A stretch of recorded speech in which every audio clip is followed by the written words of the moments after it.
Voilà, donc on est arrivé au chapitre 20 d'Apocalypse. Bientôt la fin. Ah ben là, c'est plus que bientôt la fin, là. Ah oui. Plus que bientôt la fin.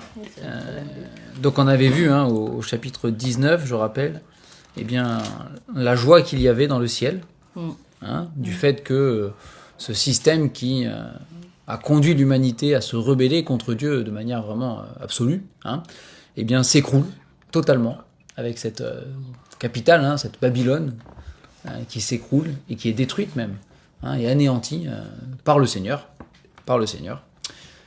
On avait vu aussi qu'il y avait celui qui est la parole de Dieu, celui qui est le roi des rois, le Seigneur des seigneurs, qui est fidèle, véritable, sur son cheval blanc, qui revient pour régner, qui revient pour montrer sa puissance, sa royauté, sa souveraineté aussi, et qui revient pour le salut d'Israël. On l'avait vu aussi avec notamment Zacharie, etc., ces prophéties qui en parlaient.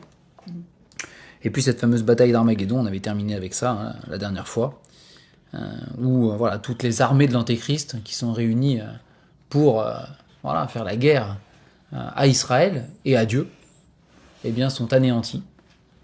Et on avait terminé avec la bête et le faux prophète qui sont jetés dans les temps de feu.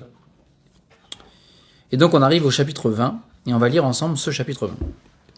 Puis je vis descendre du ciel un ange qui avait la clé de l'abîme et une grande chaîne dans sa main. Il saisit le dragon, le serpent ancien, qui est le diable et Satan, et il le lia pour 1000 ans. Il le jeta dans l'abîme, ferma et scella l'entrée au-dessus de lui, afin qu'il ne séduise plus les nations, jusqu'à ce que les 1000 ans soient accomplis. Après cela, il faut qu'il soit délié pour un peu de temps. Et je vis des trônes, et à ceux qui s'y assirent fut donné le pouvoir de juger. Je vis les âmes de ceux qui avaient été décapités à cause du témoignage de Jésus et à cause de la parole de Dieu, et de ceux qui n'avaient pas adoré la bête, ni son image, qui n'avaient pas reçu la marque sur leur front, ni sur leurs mains. Ils revinrent à la vie, et ils régnèrent avec Christ pendant 1000 ans. Les autres morts ne revinrent point à la vie, jusqu'à ce que les 1000 ans soient accomplis. C'est la première résurrection. Heureux et saints ceux qui ont part à la première résurrection. La seconde mort n'a point de pouvoir sur eux, mais ils seront sacrificateurs de Dieu et de Christ, et ils régneront avec lui pendant 1000 ans. Quand les 1000 ans seront accomplis, Satan sera relâché de sa prison, et il sortira pour séduire les nations qui sont aux 4 coins de la terre, Gog et Magog, afin de les rassembler pour la guerre. Leur nombre est comme le sable de la mer. Ils montèrent à la surface de la terre et ils investirent le camp des saints et la ville bien-aimée. Mais un feu descendit du ciel et les dévora. Et le diable qui les séduisait fut jeté dans l'étang de feu et de soufre, où sont la bête et le faux prophète. Ils seront tourmentés jour et nuit au siècle des siècles. Puis je vis un grand trône blanc, et celui qui était assis dessus.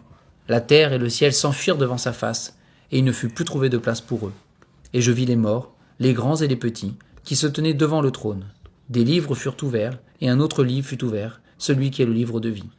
Et les morts furent jugés selon leurs œuvres, d'après ce qui était écrit dans ces livres. La mer rendit les morts qui étaient en elle, la mort et le séjour des morts rendirent les morts qui étaient en eux, et chacun fut jugé selon ses œuvres. Puis la mort et le séjour des morts furent jetés dans l'étang de feu. C'est la seconde mort, l'étang de feu. Quiconque ne fut pas trouvé écrit dans le livre de vie fut jeté dans l'étang de feu. Donc voilà ici l'apôtre Jean dans sa vision de la fin des temps, après qu'il y ait eu cette bataille d'Armageddon, voit un ange, on le voit au début du chapitre, un ange qui, dans sa main, a la clé de l'abîme et une grande chaîne. Alors, les commentateurs débattent entre eux pour savoir si cet ange est un ange ou si c'est Christ, notamment parce que quel ange aurait la puissance d'attraper Satan et de le lier? Quel ange aurait les clés de l'abîme? Surtout qu'en début de l'Apocalypse, celui qui a la clé de la mort, du séjour des morts, c'est vrai que c'est Christ. Donc, j'ai envie de dire quelque part, peu importe le débat, ce qui est sûr, c'est que ce soit un ange ou Christ, c'est Dieu qui a tout pouvoir et qui décide toutes choses. Et ce qui est sûr ici, c'est que Satan a beau avoir toute la puissance qui est la sienne, il n'est rien devant Dieu. C'est quand Dieu décide de l'attacher, il l'attache. Mais c'est bien l'idée que Satan se fasse enchaîner par un ange anonyme. Ça peut être aussi une humiliation pour Satan quelque part, hein, quelque part. Après, dans tous les cas, voilà, c'est le verset 2 le dit, cet ange saisit le dragon. Hein, donc il y a tous les noms là qui sont donnés. Hein. Il y a le dragon, le serpent ancien et le diable, Satan. Hein, voilà, c'est tous ces noms là qui sont là pour dire c'est bien lui. Hein, c'est bien lui. Donc le dragon, hein, voilà, c'est cet animal qui terrifie. Hein, le dragon, il est terrifiant. Dans le livre de Job, hein, il y a une description.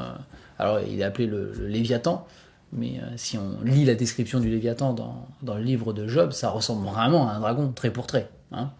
Et en fait, si Dieu prend la description de ce Léviathan pour parler à Job, c'est pour montrer la terreur que ce Léviathan inspire à l'homme.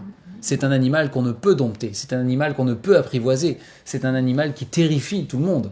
Hein, il dit, quand il éternue, ça brille, il y a de la lumière, il crache du feu, c'est des étincelles, c'est effrayant. Hein. Et donc le dragon, ici, une image du diable, là, de Satan, hein, le dragon, c'est cette image terrifiante, celui qui terrifie, celui qui terrorise. Hein. C'est un tyran aussi, celui qui tyrannise. C'est un peu cette idée-là, hein, derrière aussi. J'ai envie de rajouter, j'ai remarqué quand dans différentes civilisations, l'animal qui terrifie les gens, l'animal mangeur d'hommes de chaque culture, est comparé au mal et à Satan. Et ici, en Europe, c'est le loup. Au Proche-Orient, c'était le lion. Et à Madagascar, c'est le caïman. Je crois qu'en Inde, c'est le tigre. Ah, ouais, c'est toujours l'animal mangeur d'hommes. Oui, oui. Puissant, ouais. C'est ça. Et puis, ouais. Et en ce qui concerne le dragon, c'est un animal qu'on retrouve dans énormément de civilisations. Énormément. Hein. Et c'est pas juste en Europe que les chevaliers, dans les légendes, vont combattre des dragons. C'est en Chine, ils ont des dragons. Hein. Et c'est pas rien. Hein. Et on en trouve un peu, on en trouve en Scandinavie, on en trouve un peu partout, hein, des dragons. C'est l'année du dragon, je crois. Ah, peut-être qu'on est dans l'année du dragon. Effectivement, on a changé d'année là, chez les Chinois. On est peut-être dans l'année du dragon. Eh bien, l'année du dragon se terminera un jour, hein, et pas très bien pour le dragon. Ici, c'est nous les... Voilà. Hein, mais oui, c'est sûr. Hein, aujourd'hui, Satan est le prince de ce monde. Ouais. Et c'est le dragon qui règne, hein, sur le monde en tout cas. Pas sur nous, si on est à Christ normalement, mais sur le monde en tout cas, il règne. Hein, dans les limites toujours, hein, que Dieu lui fixe. Hein, ça, on le voit avec l'histoire de Job. Hein, il ne peut pas outrepasser les limites que Dieu lui fixe. Hein, mais... C'est vrai. Et donc ce dragon qui terrorise, hein, ce dragon qui asservit, qui tyrannise les peuples, hein, les hommes, l'humanité, eh bien à ce moment-là, il est attrapé. Hein, le serpent ancien, il est dit. Alors le serpent ancien, ça nous ramène directement au jardin d'Éden. Hein. Y a pas, là, le parallèle est plus que clair et flagrant. C'est celui qui séduit, le serpent ancien. C'est le séducteur, c'est le menteur, c'est le trompeur. C'est celui qui a su tromper Ève et la séduire, ainsi qu'Adam derrière aussi, bien sûr, hein, pour entraîner l'humanité dans la chute. Mais c'est le séducteur. Hein. Et d'ailleurs, c'est marqué juste après, hein, verset 3, qu'il ne séduisent plus les nations. Hein. Ça, c'est le serpent ancien, hein, le diable et Satan, donc c'est l'adversaire, hein, de Dieu. L'adversaire de Dieu. Ça me rappelle aussi qu'il y a des interprétations fantaisistes du serpent dans la Genèse. Et il y en a qui vont aller chercher du côté des écrits rabbiniques pour dire que c'était je ne sais pas quel enchanteur. Ah oui, de toute façon... Mais là, on a la preuve que c'est bien le serpent de la Genèse, c'est bien le diable. Exactement. Mais dans la Bible, voilà, c'est clair que celui qui était au commencement, le serpent, là... Les Milan, c'est vraiment Milan. Voilà, alors c'est pas une image. Voilà, c'est là où effectivement, suivant les commentateurs, on est d'accord. Pour Dieu, Oui. c'est comme une... Voilà, alors c'est souvent le... c'est souvent... Alors c'est... Voilà. Ah, c'est bien, on y va. On le saura. On y est. Mais là, voilà, on est effectivement sur... là, il dit au verset 2... Ça a été bien traduit. Oui, c'est parfaitement traduit, il n'y a rien à dire. Hein. D'accord, là, Il n'y a pas de... Non, en termes de traduction, c'est l'interprétation après. Mais en termes de traduction, il n'y a pas de souci. Il y a vraiment écrit, il le lia pour 1000 ans, donc il est vraiment attaché, enchaîné. Hein. De toute façon, il y a la chaîne, il prend la chaîne, hein, c'est l'idée. Il est attaché, il est enchaîné, il est lié pour 1000 ans. Alors effectivement, il y en a qui pensent que c'est pas 1000 ans. D'accord ? Notamment, c'est vrai qu'il y a ce verset qu'on cite souvent à tort et à travers, effectivement d'ailleurs, hein, c'est vrai. Hein, un jour est comme 1000 ans est comme un jour, pour dire que du coup, le temps de Dieu n'est pas notre temps. Bah oui, oui. Ce que dit ce verset, parce que ce verset dit juste, Oui. simplement, même si c'est la manière d'exprimer un jour comme 1000 ans comme un jour, Oui. ce verset dit juste la vérité, que Dieu n'est pas dans le même temps que nous. Ça c'est vrai, il n'y a rien à dire, c'est la réalité. Quand Dieu dit je viens bientôt et que 2000 ans après il n'est toujours pas là, Oui, parce que c'est le contexte du verset, c'est pas que Dieu est à la bourre ou qu'il est en retard ou qu'il a oublié ou qu'il a menti ou je ne sais quoi, c'est juste que son temps à lui n'est pas le même que nous. C'est ça. Donc ça c'est la vérité. Mais c'est pas littéral un jour, 1000 ans égale un jour. C'est ça. Le problème de ce genre d'interprétation, c'est que ça nous conduit par exemple après à dire que en Genèse, les 6 jours de la création sont pas 6 jours. Voilà. Puisque un jour est comme 1000 ans et 1000 ans oui, comme un oui. jour. Et que du coup c'est une image et que du coup ça prend du temps et puis pour que ça colle avec l'évolution, hein, parce que c'est derrière, pour que ça colle avec l'évolution, on rallonge les jours. Oui. Ah oui. Donc non, le contexte du verset qui dit que un jour est comme 1000 ans comme un jour, n'est pas un verset qui sert à, on va dire, à interpréter toutes les fois où dans la Bible il y a marqué des années et des jours. C'est un verset qui nous enseigne que Dieu ne vit pas dans le même temps que nous. Mais, par contre, ce qui est sûr, c'est que quand Dieu nous parle, il se met quand même à notre niveau. S'il a dit aux disciples « je reviens bientôt », il savait pourquoi le Seigneur Jésus l'a dit. Parce que si le Seigneur Jésus avait dit « je reviens dans très longtemps », bon, on peut s'endormir un petit peu, on a le temps. Non, le Seigneur veut nous tenir réveillés. Et d'ailleurs, dans les Épîtres, il est dit que Dieu, par la bouche de l'apôtre aussi, il cherche à nous mettre en alerte, à nous maintenir éveillés, d'accord ? Et le Seigneur Jésus, par les paraboles même qu'il a pu donner, etc., ses enseignements, il cherchait toujours à nous maintenir alertés, C'est ça. éveillés. Donc c'est pour ça que le Seigneur a dit « je viens bientôt ». Mais quand il parle, il s'adapte à nous.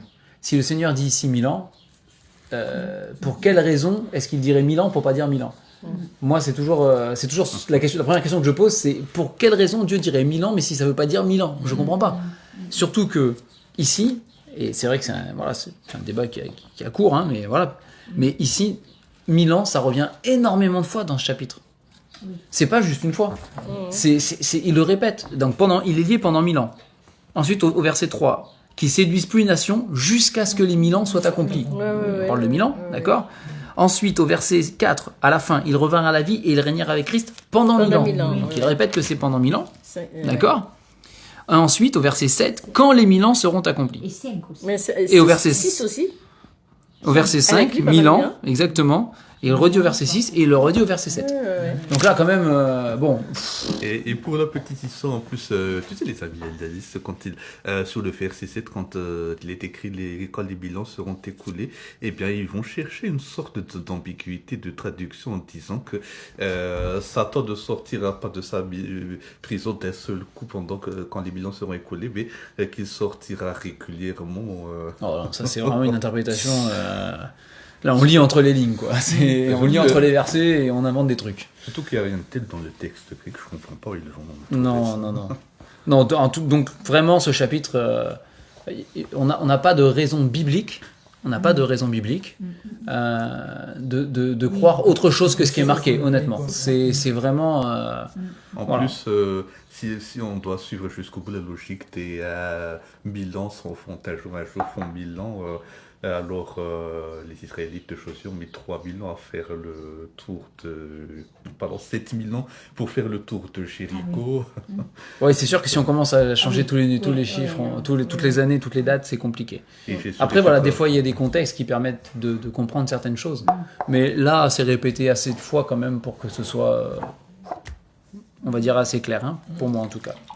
Donc ici, effectivement, c'est une durée qui est à venir, c'est quelque chose qui est à venir, un événement qui est à venir, c'est à la fin de la tribulation, c'est une fois que l'antéchrist et le faux prophète sont dans les temps de feu, enfin voilà, c'est un moment que nous n'avons pas encore vu et qui sera, voilà. Mais Dieu prédit déjà, il le dit, ce sera pendant 1000 ans, le diable va être enchaîné. Ça veut dire que l'humanité ne va pas devenir parfaite pour autant, hein. On est bien d'accord. L'homme reste pécheur. Les hommes qui vont rentrer dans le millénium seront pour la plupart des hommes convertis. D'accord, ça c'est une certitude. Hein. Mais pour autant, ce ne seront pas des hommes et des femmes parfaits. Oui. On restera ils resteront, parce que nous on sera plus là, on sera avec le Seigneur déjà, mais ils resteront des pécheurs. Mais ils n'auront plus l'influence du diable. Voilà, c'est ça. Satan ne pourra plus séduire les nations. D'accord ? Donc, et Christ va régner pendant 1000 ans. Ça, on le sait, puisque c'est ce qu'on a lu ensuite. Ok ? Donc, ça veut dire qu'on aura cette période où pendant 1000 ans, Satan n'a plus aucun lien et contact avec l'humanité. Il est enchaîné. Et pendant ces mêmes 1000 ans, Christ règne. Donc l'humanité, dans sa globalité, va passer du règne de l'Antéchrist, qui dure que 7 ans, au règne de Christ qui lui dure 1000 ans. Et qui, même disent les prophéties, ne s'arrêtera pas à la fin des 1000 ans. Puisque le règne de Christ, il sera éternel. Même si la manière de faire par rapport à la terre, on voit que la terre va être détruite, on l'a lu là, la terre va disparaître. Mais le règne de Christ, lui, pendant 1000 ans, il est sur la terre, mais après, pour l'éternité, il se continue. Donc l'humanité va passer de l'un à l'autre. Hein. D'accord ? Et non seulement ça, mais il est question ici d'une première résurrection où, donc au verset 4, il nous est dit que ceux qui ont été persécutés, martyrisés, pour le témoignage de Jésus, à cause de la parole de Dieu, aussi ceux qui n'auront pas accepté la marque de la bête, et qui auront tenu bon pour le Seigneur, tout ceux-là vont revenir à la vie et régner avec Christ pendant 1000 ans. Alors, si on se souvient un petit peu de ce qu'on comprend de la fin des temps, c'est que tous les croyants de l'Ancien Testament et les chrétiens jusqu'à l'avènement de l'Antéchrist, tous ceux-là avant, sont déjà ressuscités. Selon la prophétie que Paul donne en Thessaloniciens, où il dit que les morts vont revenir à la vie, vont ressusciter, et qu'on va être enlevés tous ensemble sur les nuées avec le Seigneur. D'accord ? Mais il manque encore tous ceux de la tribulation qui ont été persécutés ou qui sont morts pendant cette période-là. D'accord ? Et c'est d'eux dont il est question ici. Dans le contexte, là, il est question d'eux qui ont part à cette première résurrection. Dans l'Apocalypse, c'est la première qu'on voit là. D'accord ? C'est la première résurrection. Et ils vont rejoindre le Seigneur et régner avec lui. On se rappelle qu'il est écrit, on l'a vu, que nous, qui avons été enlevés et déjà ressuscités et glorifiés, nous allons revenir avec le Seigneur aussi. Il est dit, il revient avec ses saints. Donc on l'accompagne. Donc on va être tous ensemble avec Christ. D'accord ? Mais ici, particulièrement pour eux, c'est... Ouais, absolument. Et particulièrement pour eux, c'est précisé qu'ils vont régner avec Christ. On se mérite rien. Ouais, c'est sûr. Si je comprends bien, dès la fin de la tribulation, pile à ce moment-là, Christ revient avec ses armées et les saints de la tribulation ressuscitent. Ouais, c'est ce qui est dit ici. Ils voient des trônes et ils voient une résurrection. Exactement. Exactement. Ils vont ressusciter à ce moment-là. Et donc là, tous ensemble, on sera avec le Seigneur, de toute façon. Ça, c'est clair. C'est ce qui est marqué, de toute façon. La Bible est claire. Et il y aura des responsabilités diverses et variées. La Bible aussi nous en parle de ce genre de choses. Voilà, c'est ça. Il y aura le pouvoir de juger. C'est comme cela. C'est ce que le Seigneur a prévu. D'accord ? C'est un privilège. Ce sera un privilège de régner avec Christ. Donc il est question de trône. Et voilà, après avoir été persécuté et subi la mort et avoir été méprisé par ce monde à cause de leur foi, ils obtiendront, et nous obtiendrons aussi, des récompenses qui nous dépassent. Mais ils vont régner avec Christ pendant 1000 ans. Et il est dit au verset 5 que les autres morts, eux, vont pas revenir à la vie jusqu'à ce que les 1000 ans soient accomplis. Voilà. Donc en fait, pour l'instant, ceux qui sont morts et qui sont pas revenus à la vie, il reste que des incroyants. C'est que des inconvertis. Oui. Puisque les croyants de l'Ancien Testament sont ressuscités, ceux de la Nouvelle Alliance sont ressuscités, ceux qui ont cru pendant la tribulation sont ressuscités, il reste des gens vivants sur terre, et qui croient au Seigneur, pendant cette période-là, il en reste, et il reste tous les autres morts, c'est-à-dire tous ceux qui sont morts sans le Seigneur, inconvertis. Et c'est ce qu'il dit ici, les autres vont pas revenir à la vie, jusqu'à ce que les 1000 ans soient accomplis. Donc il dit, il y aura une autre résurrection qui aura lieu, C'est la deuxième, C'est ça. mais ce sera plus tard, après les 1000 ans.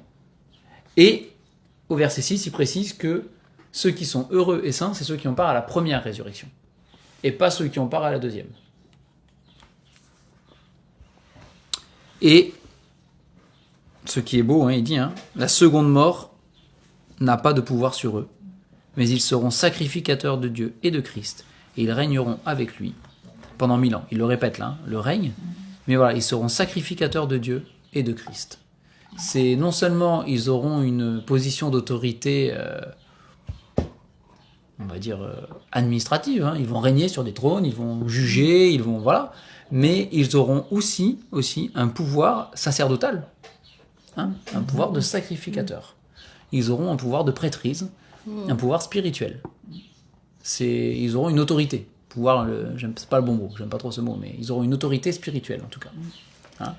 Et ils seront à même, un peu comme peut-être les juges pouvaient le faire dans la période des juges, hein, ou les prophètes, comme Samuel ou d'autres prophètes, Nathan, etc., hein, qui avaient l'autorité de Dieu de juger les affaires du peuple et aussi de guider le peuple dans la volonté de Dieu.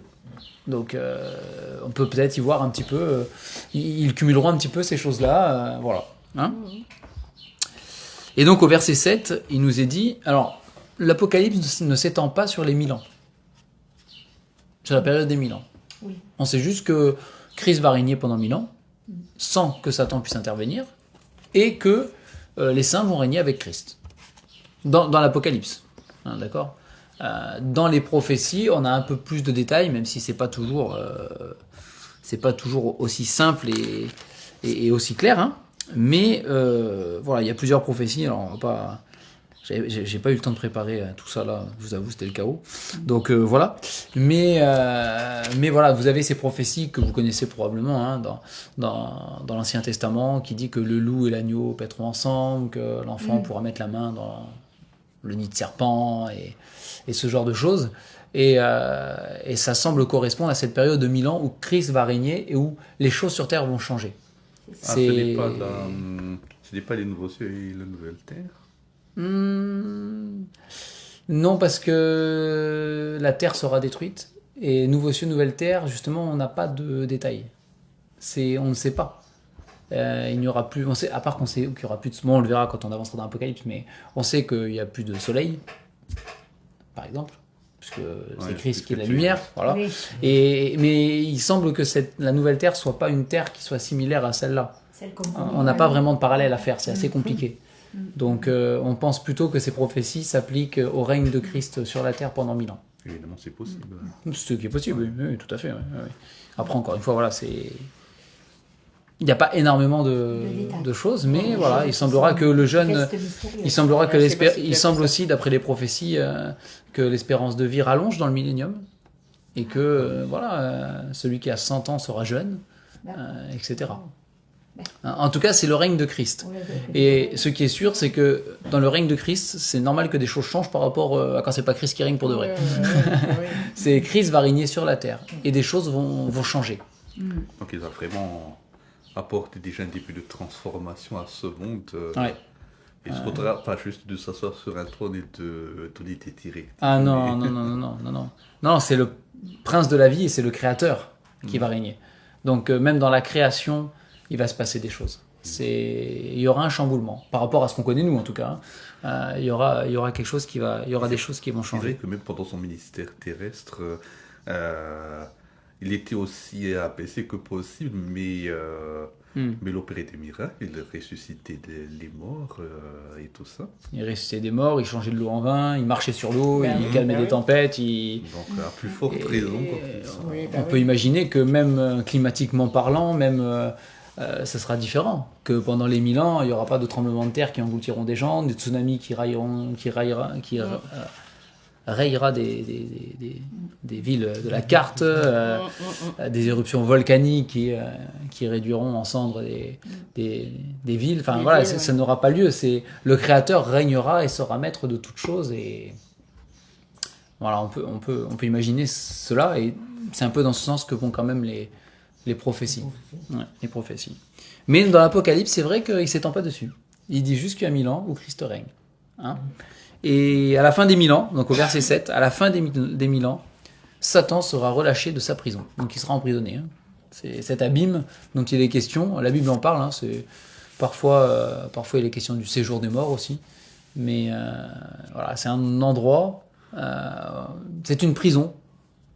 Pour les anges déchus aussi. Hein, il est question, je me demande si c'est pas Jude qui en parle. Des anges qui ont perdu leur dignité et qui sont enchaînés. Et son armée. C'est à la fois Jude et Pierre. Alors justement, la Bible, justement, là il n'en est pas question. Ah oui. La Bible n'en parle pas. Donc, Elle dit que Satan sera lié. Encore qu'il arrive parfois à la Bible. Il arrive parfois que la Bible parle de Satan comme une synecdoque pour Satan et ses armées.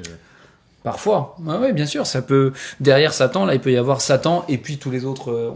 Mais là, c'est spécifiquement lui quand même qui est visé, hein, le serpent ancien, le dragon. Enfin voilà, c'est lui. Oui. Il est lié. La Bible ne parle pas des démons à ce moment-là. Enfin, il n'y a pas de détails. Moi, je pense que les démons n'auront plus d'influence sur l'humanité non plus à ce moment-là. Je pense que c'est le règne, parce que c'est le règne de Christ. C'est toujours pareil. Quand on apporte la lumière, les ténèbres disparaissent. Elles sont chassées. Hein, et donc Christ va être assis là sur la terre et régner, lui qui est la lumière du monde. Les ténèbres ne pourront pas approcher. Donc pour moi, ils n'auront plus de pouvoir à ce moment-là. Ils seront réduits à néant. Mais et voilà, et donc cette prison, dans l'abîme, hein, il en est question, effectivement, dans Jude, hein, où il est dit que les anges qui ont perdu leur dignité sont enchaînés.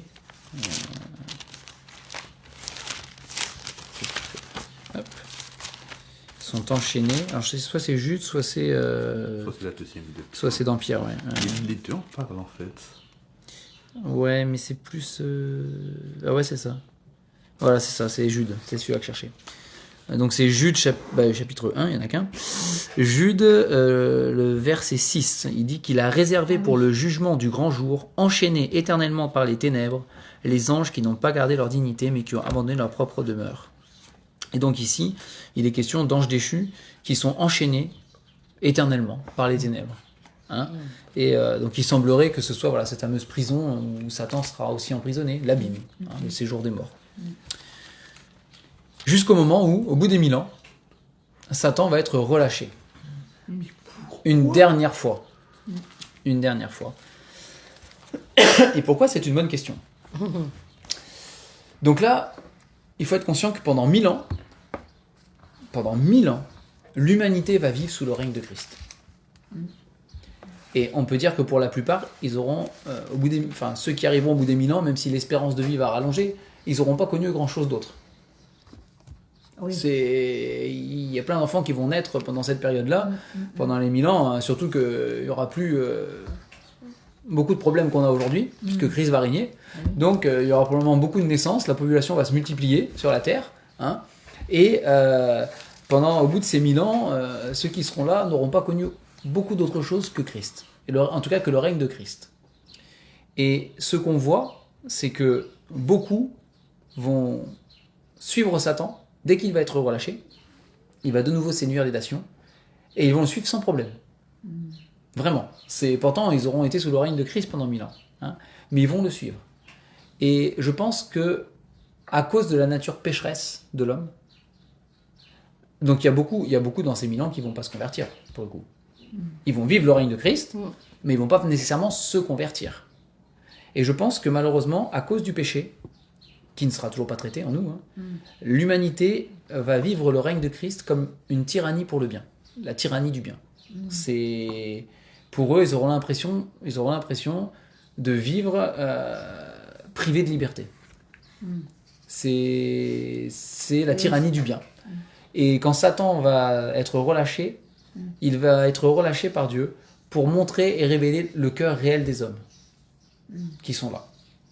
C'est pas parce que chaque année ils viendront à Jérusalem offrir des sacrifices ou je ne sais quoi, et faire des courbettes, politiquement parlant, que le cœur sera toujours transformé.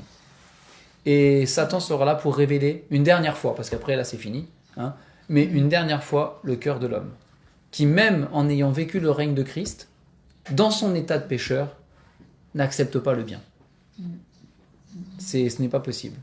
Alors bien sûr, ce ne sera pas le cas de tous les habitants de la terre. Il y en a qui vont se convertir. Il y en a qui vont aimer le Seigneur. Il y en a qui vont aimer ce règne du bien. Hein. Mais on voit quand même qu'il y a une globalité qui aura l'impression d'être obligée à faire le bien. Alors que le cœur penche vers le mal. Le cœur de l'homme est méchant et tortueux, n'est-ce pas? Et donc ici, quand Satan va être relâché, hein, les nations ici, hein, qui sont aux quatre coins de la terre, il va les séduire, les rassembler pour la guerre. Et leur nom est comme le sable de la mer. Donc vraiment, c'est pas une petite armée là. Hein. C'est quand même, on a l'impression que c'est toute l'humanité, mais c'est pas toute l'humanité, c'est une évidence. Hein. Mais voilà, on a l'impression en tout cas qu'il y a plus de la majorité de la planète ici, hein, qui va de nouveau suivre Satan et une coalition de rois pour monter et combattre Christ, le renverser. Dans leur tête, ils veulent renverser le tyran. Celui qui les opprime, qui ne leur laisse aucune liberté. Ils ne peuvent pas vivre selon les penchants de leur cœur. Ils ne pourront pas. Hein, notamment parce que dans les prophéties aussi, il est question que le péché sera jugé très sévèrement pendant les règnes de 1000 ans. Là, il y a pas de... C'est Christ qui règne. Hein. Il n'y a pas de... À propos de vierge de fer... Oui, c'est ça. Ah oui, il en est question. Hein. Donc c'est vraiment...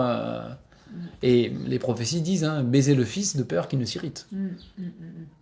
C'est... Attention, c'est le règne, là. C'est le roi des rois, le seigneur des seigneurs, le saint des saints aussi. Hein.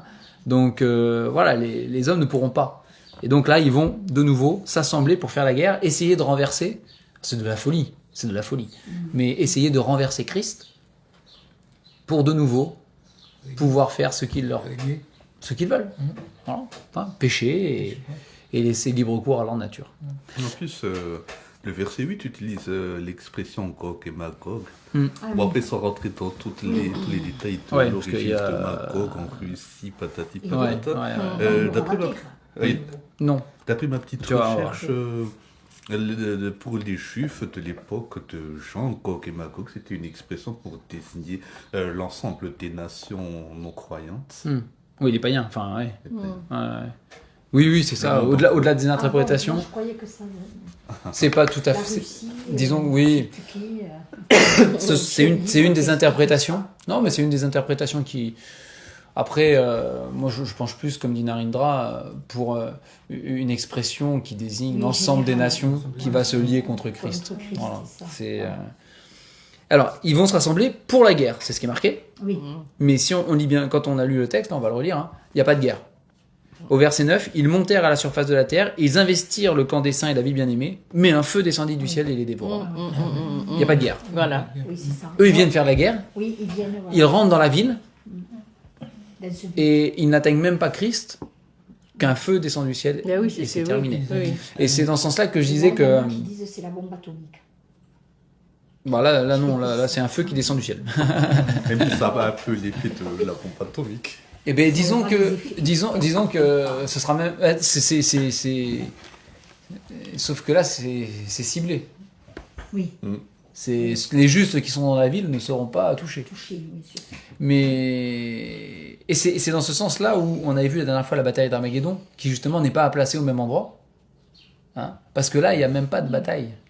Il n'y a même pas deux armées face à face. Oui, alors, la bataille d'Armageddon, il y a deux armées face à face, mais il n'y a pas une réelle bataille non plus. Hein. Même pas. Il n'y a pas une réelle bataille non plus, la bataille d'Armageddon. Mais il y a deux armées face à face. Là, il n'y a même pas d'armée. C'est le feu qui descend du ciel. C'est le feu qui est descendu pour Élie. Oui. Sur le sacrifice. Hein. Oui. C'est le feu qui tombe sur Sodome et Gomorrhe, c'est le feu qui descend du ciel. C'est le feu que les apôtres voulaient commander sur ceux qui ne suivaient pas comme eux. Hein. Veux-tu que nous fassions tomber du ciel le feu sur eux, hein. C'est qui ne savaient pas ce qu'ils disaient, bien sûr. Hein. Ils ne comprenaient pas ces choses-là. Mais ici, c'est ce qui va se passer. Un feu va descendre du ciel et les dévorer, et c'est fini. Et c'est fini. C'est dantesque à imaginer. Même quand j'avais 10 ans, que j'ai lu l'Apocalypse pour la première fois, et j'imaginais la scène, c'était dantesque. Ah oui, c'est sûr. Ah oui, ça c'est... Mais c'est comme cela que se terminera toute chose. Parce que là c'est vraiment la fin. Et là, au verset 10, le diable qui les séduisait va être jeté dans les temps de feu et de souffle, où ils sont déjà, il le répète, hein, où sont déjà la bête et le faux prophète. Hein. et ils seront tourmentés jour et nuit au siècle des siècles. Et là, nous avons une affirmation dans la Bible d'un châtiment éternel. C'est l'enfer et le châtiment éternel n'est pas une invention pour faire peur par les religieux. Malheureusement, c'est une réalité. C'est une réalité C'est pas spécialement biblique. par le feu. Bah, il est dit les temps de feu et de soufre. Oui, ils disent que- Parce que c'est marqué. C'est une tourmente aussi. Bah, c'est marqué de feu et de soufre, mais on n'imagine pas tout, hein, de toute façon. Et puis, Est-ce que ce sera du feu et du soufre littéraux? écoute, Oui. nous avons la grâce Oui. d'y échapper par Oui. le Seigneur Jésus. Oui. Et c'est cela qui doit, on va dire, occuper nos cœurs et nos pensées. Mais ici, nous avons quand même une affirmation biblique d'un châtiment éternel. C'est une réalité. Et ceux qui veulent le nier sont bien en peine pour expliquer ce verset. Ouais. Parce que là, il est clair. C'est Satan, la bête, le faux prophète, vont être tourmentés au siècle des siècles. Il n'y a pas de... Ah oui, l'annihilationnisme. Oui. Il y a Les pas gens de- qui disent- Ou les témoins de Jéhovah qui disent que l'enfer n'existe Oui, pas. oui, c'est Ah bah oui. Là, il n'y a pas... pas de demi-mesure. Là, c'est clair. La Bible est très claire. Le châtiment éternel existe. Hein. Et c'est bon, c'est pas le seul verset. Hein. Même le Seigneur Jésus lui-même l'a affirmé. Mais voilà, là, il le rappelle. Il le rappelle. Hein. C'est un tourment éternel. Et à ce moment-là, donc, c'est là où il y a ce fameux grand trône blanc Ouais. qui est dressé. Hein, c'est le Père a remis au Fils tout jugement et toute autorité pour juger aussi, hein, et tout pouvoir. Et après avoir régné pendant 1000 ans, il va s'asseoir sur ce grand trône blanc et juger toutes les âmes. Alors ici, il est dit, alors on va d'abord entrer dans le jugement, puis après on verra sur la création, mais pour le jugement, au verset 12, les morts, les grands, les petits, qui se tenaient devant le trône. Donc on a vu au verset 6, heureux ceux qui ont part à la première résurrection, d'accord ? Et après il reste tous les autres. Et bien là c'est le tour de tous les autres. Hein. Et donc se présentent devant le grand trône blanc ceux qui sont inconvertis. Nous échappons à ce jugement-là. Hein, la Bible parle d'un jugement pour le chrétien, c'est vrai, mais pas du grand trône blanc. Ici, il n'y a que des perdus. C'est le reste. Puisque la mort, le séjour des morts, tous ceux qui ne sont pas déjà ressuscités, c'est-à-dire tous les chrétiens, quoi, hein, voilà, tous ceux qui ne sont pas chrétiens, du coup, pour le coup, eh bien, vont ressusciter et comparaître individuellement, chacun pour soi. Il n'y a pas de « mais mon voisin, mais ceci, mais cela », ça n'existe pas. Hein. C'est chacun individuellement va comparaître devant son Créateur et devant son juge. Et devant celui qui est, en théorie, son sauveur, même s'il ne l'a pas accepté, aussi. Hein. Et il y a ces livres qui vont être ouverts, qui contiennent les œuvres de notre vie, enfin, de la vie de ceux qui ont refusé, hein. Ces œuvres-là, et ils vont être jugés sur leurs œuvres. Et sur leurs œuvres, ils seront condamnés. Parce que la Bible dit, il n'y a aucun qui soit juste, aucun qui fasse le bien, tous sont pécheurs. Tous sont péchés et sont privés de la gloire de Dieu. Donc cela impliquerait qu'aucun juste, qu'aucun vrai croyant demeure pendant les milléniums. Soit ils ne meurent pas, soit ils sont à part. Après, c'est possible qu'ils ne meurent pas. Mais c'est possible qu'ils ne meurent pas. Tout à fait. Mais tu veux dire Tout à que fait. les croyants qui vivront pendant les 1000 ans, Eh bien, eux, ils n'apparaissent pas, en fait. Puisque là, on voit des parce qu'il y a eu perdus. l'enlèvement. Non, mais dans les 1000 ans. Dans les 1000 ans du règne de Christ, il y a des gens qui vont se convertir. Oui, Mais ils seront probablement, peut-être qu'ils seront vivants et qu'ils ne mourront pas. d'accord. À la fin des 1000 ans, ils seront vivants et ils seront, comme nous on a été glorifiés, ils seront glorifiés sans passer par une résurrection. C'est possible. Hein. Et si certains meurent, la Bible ne parle pas d'eux. Enfin, Oui. peut-être c'est un cas, ils sont à part peut-être, ils auront part à leur résurrection de toute façon. Mais ici, on voit que c'est une résurrection qui est pour un jugement qui condamne. C'est la mort, le séjour des morts, tout va être jeté dans les temps de feu. Tous ceux qui sont là en fait. Hein. Oui, oui. Tous ceux qui sont là. Alors ils sont condamnés par leurs œuvres, Donc c'est intéressant. Hein. Il y a bien un jugement qui est basé sur les œuvres. Mais c'est pour la condamnation. Le jugement basé sur les œuvres ne pourra sauver personne. Oui. C'est pas la balance où on met les bonnes œuvres d'un côté, les mauvaises œuvres de l'autre, ça penche du bon côté, n'existe pas. Par contre, chacun sera jugé suivant ce qu'il aura fait dans son corps, il y a la Bible, hein, soit bien, soit mal. Donc ce qui est bien, c'est bien. Ce qui est mal, condamne. Et ce jour-là, chacun sera jugé selon ce qu'il aura fait. Hein, c'est une des raisons qui me font pencher pour dire que le châtiment sera proportionnel à un jugement. Oui, c'est même ce que Jésus Donc, dit. oui, Un tel méritera plus de coups.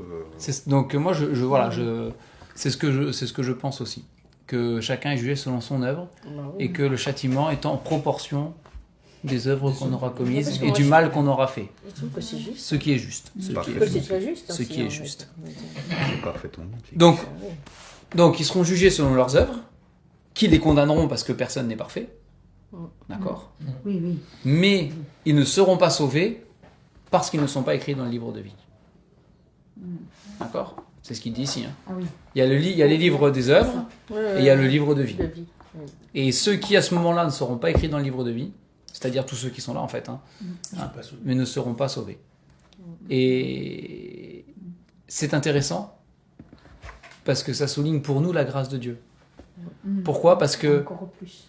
au final, on pourrait tous passer à ce jugement des œuvres et on serait tous condamnés. Il n'y a pas d'exception. Il n'y a aucune exception.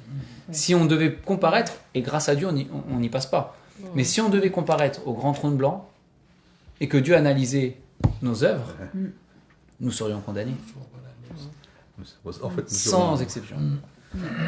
Nous serons si bientôt contaminés que même ceux qui assisteront, s'il y a des personnes qui assistent au jugement, Bien sûr. même ceux qui assisteront se diront que oui, ils méritent absolument la condamnation. Exactement.